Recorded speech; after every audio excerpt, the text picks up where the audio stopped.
কি কি বাধার সম্মুখীন হতে হয়েছে? বাধার সম্মুখীন ছিল একমাত্র গরম। তাছাড়া আমার সামনে কোনো কিছু বাধা হয়ে দাঁড়ায়নি।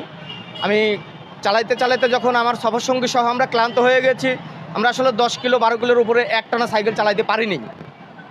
আমরা 10 কিলো 12 কিলো গিয়েছি, আবার রেস্ট নিয়েছি, পানি খেয়েছি, শরবত খেয়েছি, আবার আমরা আমাদের মানে যে গন্তব্য আমরা আবার রওনা হয়েছি। আমাদের একমাত্র বাধা ছিল প্রাকৃতিক গরম, যেটা শুধু আমরা না, এটা সারা বাংলাদেশের জনগণই ফেস করেছে। কতদিন লেগেছে ঢাকায় পৌঁছাতে?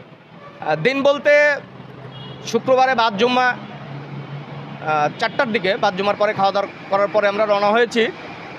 4টার দিকে রওনা হয়ে আমরা মানিকগঞ্জ পৌঁছাই, তখন রাত্রি প্রায় 10টা থেকে 10:15 বাজে।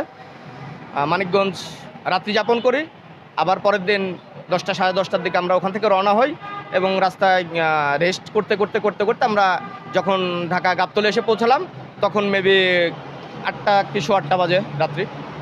এই নিয়োগটা কতদিন ধরে পরিকল্পনা করেছিলেন যে তারেক রহমান দেখা করতে?